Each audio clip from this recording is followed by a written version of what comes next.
Adilah pada kami tak bodoh, meski memang kami tak pandai. Tapi kami berjanji akan tetap mengkritik sesuai isi hati. Hei penguasa, ini kami rakyat jelata. Engkau ada untuk siapa? Hei penguasa, ini kami rakyat jelata. Mau sampaikan semua keluh kesah. Bekerjalah dengan hati, pakai empati. Jangan banyak intrik, apalagi bikin takdir.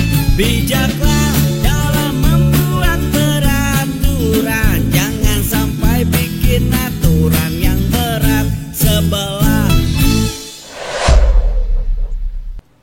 Bismillahirrahmanirrahim. Assalamualaikum warahmatullahi wabarakatuh.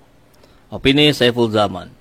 Selamat datang di ruang kedaulatan rakyat, di mana kebebasan berekspresi tak boleh dibungkam. Ya. Tapi ini mereka diam. Ya.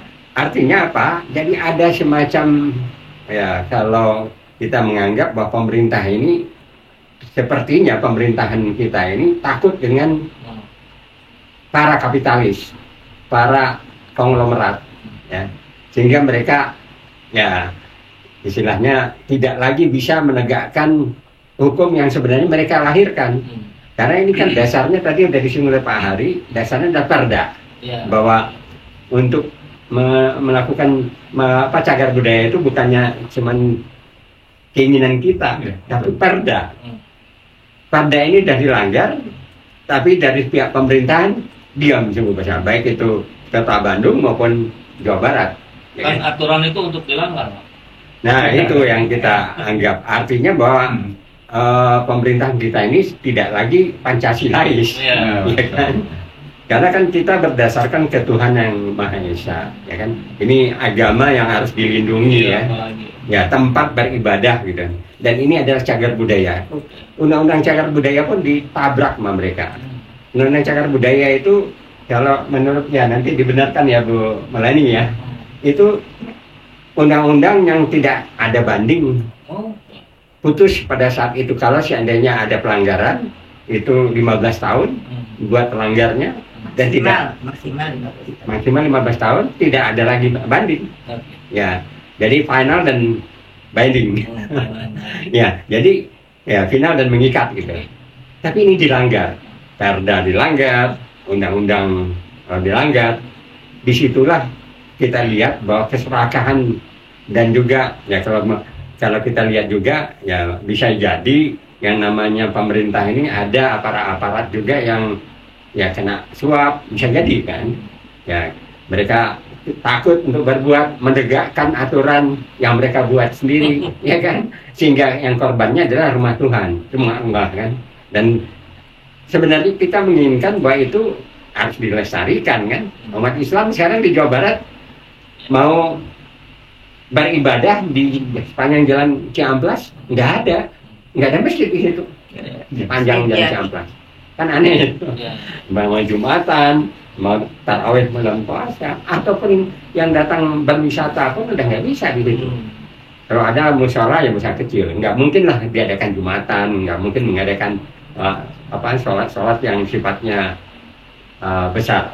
Itu ada pusat. Nah segera itu dulu lah. Informasinya itu di belakang Indomaret memang ada dibikin musola ya. Tapi tempat areanya lebih kecil dibanding kecil. Iya, masjid kecil. Baik. Ya, ini menjadi tantangan juga nih buat para calon wali kota Bandung ya. Bisa nggak nih beresin ini ya, dan bikin dari politiknya itu tuh. Itu lumayan. Nah, baik, sekarang ke Ibu Melani yang diberikan kuasa menjadi kuasa hukum dari 25 apa istilah prinsipal masyarakat, pemberi kuasa.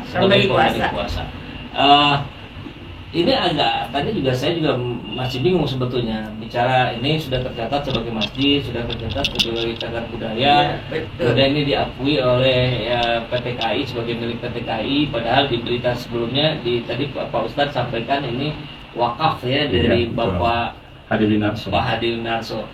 Sepanjang yang sudah dicari tahu oleh para pengacara, Ya. bagaimana ceritanya? Jadi begini ya, saya sangat sedih ya waktu pertama membaca berita ada sebuah masjid di kota Bandung yang dihancurkan, ya. Dan kemudian jadi gerai untuk mana. Saya sangat sedih, saya sampai menangis waktu itu. Dan saya juga sempat menulis opini, ya, dimuat di koran Pikiran Rakyat. Gitu. Dan saya sangat antusias untuk membela perkara ini ya, karena ini menyangkut agama. Membela agama itu kan wajib ya, dalam masjid itu sangat membela agama. Amar ma'ruf. Amar ma'ruf nahi munkar. Kami waktu itu sebagai kuasa hukum ya, yang pertama dilihat ini kan masjid ini cagar budaya ya. Jadi begini, cagar budaya itu di kota Bandung banyak. Itu dimuat di dalam lampiran Perda nomor 7 tahun 2018. Ada sekitar 1770. Jadi Bandung ini kaya akan cagar budaya. Itu yang sebetulnya kelebihan kota Bandung ini yang harus dipelihara ya. Memang kewajiban tadi seperti yang disampaikan oleh Pak Safril, kewajiban negara ya dalam hal ini pemerintah daerah tentu saja untuk melindungi dan bahkan melestarikan cagar budayanya harus dilestarikan. Itu ada di dalam Undang-Undang Nomor 11 tahun 2010. Dan saya melihat ini adalah menghancurkan masjid bangunan cagar budaya adalah suatu tindak pidana. Ya. Yang tadi sudah disampaikan juga oleh Mas Satri, ancaman hukumannya maksimal 15 tahun dan bahkan ada dendanya minimal 500 juta dan maksimal 5 miliar rupiah begitu ya. Itu yang kami ingin bela gitu. Kalau ini tindak pidana ya. Di antara 1770 cagar budaya, jadi cagar budaya itu ada bangunan cagar budaya, ada kawasan cagar budaya, ada situs cagar budaya ya. Nah itu hanya ada 2 masjid cagar budaya di kota Bandung. Hanya ada 2. Jadi langka, sangat langka. Salah satunya Nurul Ikhlas di Jalan Cihamplas 149. Ya. Dan yang satunya lagi di Cipaganti. Jadi kenapa masjid yang langka ini kok sepertinya dibiarkan gitu, dihancurkan, kemudian malah yang muncul gerai itu. Nah itu kan aneh. Dan anehnya juga ya masyarakat juga itu bukan peduli itu yang menyedihkan gitu ya. Padahal mayoritas kan di Bandung ini beragama Islam. Nah, itu yang sangat menyedihkan bagi kami. Nah, sehingga itu dilaporkan ya Pak ya, sebagai BPK ya, Balai Pelestarian Kebudayaan, tapi waktu itu katanya tidak ada penyidiknya Pak ya. Ya, tidak ada penyidik, tidak ada ya. PNS. Penyidik pegawai negeri sipil, karena itu untuk penyidiknya pegawai negeri sipil ya. Maksudnya ketika laporan ke sana orangnya nggak ada gitu ya? Bukan orangnya nggak ada, memang katanya belum ada. Penyidiknya belum ada. Belum ada penyidik pegawai Untuk negeri kasus yang seperti ini. untuk cagar budaya. Karena yang BPK wilayah Sumedang Jawa Barat itu baru waktu itu baru, karena kan biasanya kalau ada perusakan dan cagar budaya itu ke Banten, itu BPK Banten namanya, gitu. Ya, jadi itu jawabannya seperti itu ya.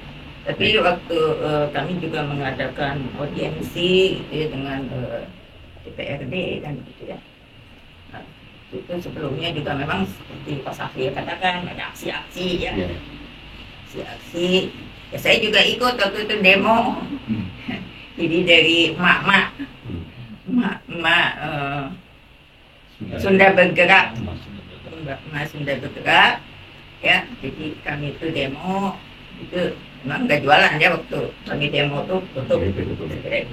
Dan kami juga bikin tulisan-tulisan kecil gitu ya, disegel gitu. Jadi kami menyegel waktu itu. Itu tanggal, saya masih ingat tanggal 15 April 2023. Tahun kemarin Pak? Tahun lalu. Dan itu ya memang kebetulan waktu itu ada Wali Kota Bandung itu kan tangkap tangan katanya KPK ya. Nah sesudah itu memang diperjuangkan terus ya, audiensi ke DPRD ya, perjuangkan itu oleh wakil ketua 3 ya, wakil ketua 3 DPRD Pak Edwin Senjaya. Jadi itu pada saat itu wali kotanya PLH kan, PLH ya, PLH Emak ya, Pak Emak Sumarna, dan juga dengan dinas-dinas terkait, dinas Cipta Bintang ya, dengan dikawal oleh DPRD. Jadi Pak Edwin betul langsung ke situ, akhirnya disegel secara resmi gitu. Pas kebetulan sesudah kami demo menyegel pada 15 April 2022, kemudian tanggal 18 April, jadi cuma beda 3 hari. Benerannya langsung. Beneran, jadi resmi disegel. Nah ini saya waktu itu foto segelnya juga. Ada tulisannya disegel gitu ya. Bahkan di sini ada ancamannya. Kalau membuka segel gitu ada pasal 232 kalau tidak. Ya. Nah, tapi yang anehnya sudah segel itu ya, kami juga masih audiensi kan, minta bukan cuma sekedar disegel tapi dibongkar Maretnya gitu ya. Ya kami selalu kan menyampaikan memperjuangkan itu dibongkar dan dibangun ya, dibangun kembali dijaga budaya gitu ya. Nah kemudian malahan ada isu katanya bahwa itu bukan bangunan cagar budaya ya, hari ya ini perhatikan DKM, bukan bangunan cagar budaya. Kan aneh, tadinya katanya tidak ada di PNS, kemudian diisukan katanya itu bukan bangunan cagar budaya begitu ya. Padahal itu sudah tercantum resmi di dalam Perda nomor 7 tahun 2018 ya. Nah kemudian kami juga minta itu pada Pak Edwin audiensi lagi untuk bertemu dengan tim ahli cagar budaya. Karena yang menentukan cagar budaya atau bukan itu harus berdasarkan analisis dari tim ahli cagar budaya. Itu hadir Mas David, Dr. Eti, dan Dr. Deni Julkaidi. Mereka semuanya mengatakan bahwa itu bangunan cagar budaya, katanya sudah diteliti lama ya, jadi sudah dikaji karena katanya dari Dikbud tuh bilangnya belum ada pengkajian ya Pak ya, terus tidak ada SK wali kota. Loh kok ini kan udah Perda, derajatnya lebih tinggi daripada SK wali kota, dan Perda itu kan dibuat oleh eksekutif kan, wali kota dengan dinas-dinas dan juga DPRD kan itu.